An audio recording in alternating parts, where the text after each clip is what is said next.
안녕하십니까. 세금 모르면 당한다 세무당입니다. 오늘은 해외자회사 주식의 가업승계에 대한 내용을 설명드려 볼까 합니다. 상속세 및 증여세법에서는 일정 요건을 충족하는 중소기업과 중견기업에 한하여 기업의 지속가능 경영을 지원하기 위하여 가업상속공제 제도를 두고 있습니다. 그렇다면 해외자회사 주식은 가업상속 재산에 포함이 될까요? 안 될까요?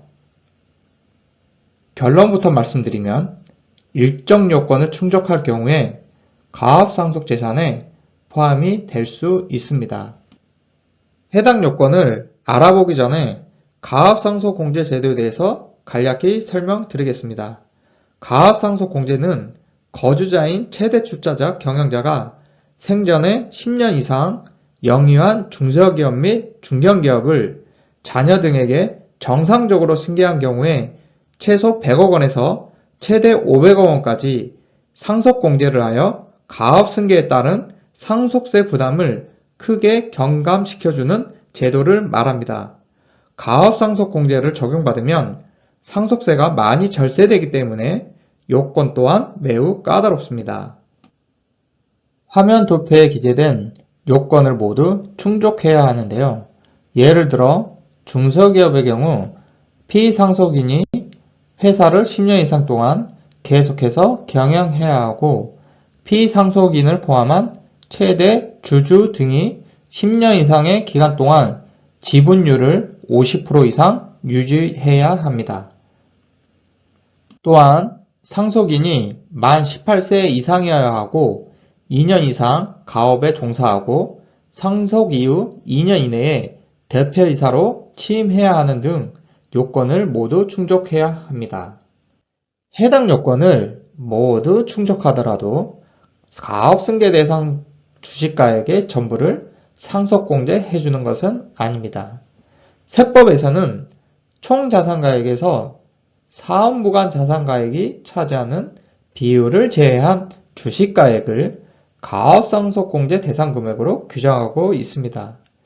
여기서 사업무관 자산은 가업승계가 되지 않는 자산으로 보시면 됩니다.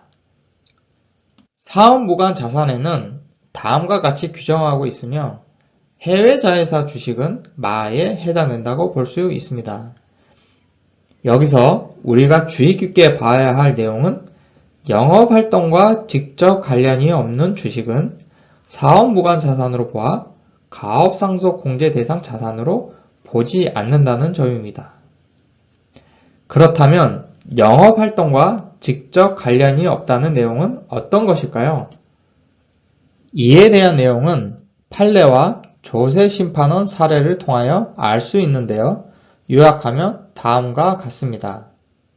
첫 번째, 국내 모회사와 해외 자회사의 업종이 일치해야 합니다.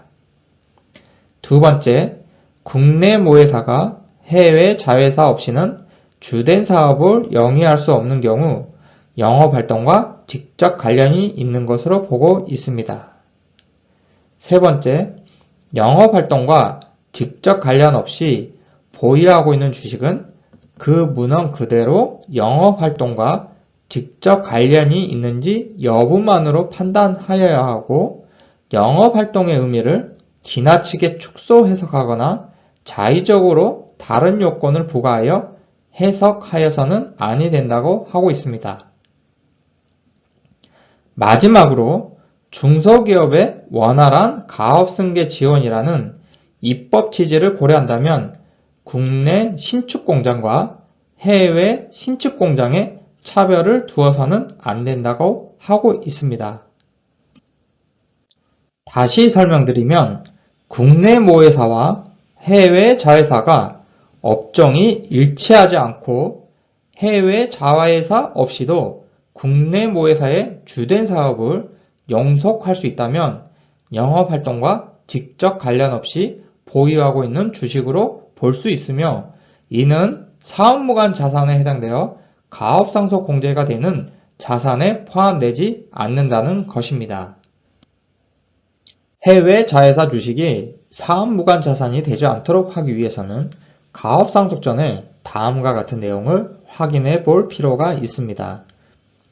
첫 번째는 가업승계 전에 국내 모회사와 해외 자회사의 주된 사업의 업종이 일치해야 한다는 점입니다. 예를 들어 국내 모회사의 주된 사업이 자동차 휠 제조업이라면 해외 자회사의 주된 사업도 자동차 휠을 제조하고 있어야 합니다. 두 번째는 가업승계 전에 국내 모회사의 매출 및 매입 거래의 대부분이 해외 자회사를 통하여 발생해야 한다는 점입니다. 두 가지 내용을 가업승계 전에 충족한다면 해외 자회사 주식이 가업상속 재산에 포함되지 않는 등 세무상 불이익을 보지 않을 것으로 판단됩니다. 지금까지 해외 자회사 주식의 가업상속에 대해서 알아보았습니다. 도움이 되셨다면 구독과 좋아요 부탁드립니다. 지금까지 세금 모르면 당한다 세무당이었습니다. 감사합니다.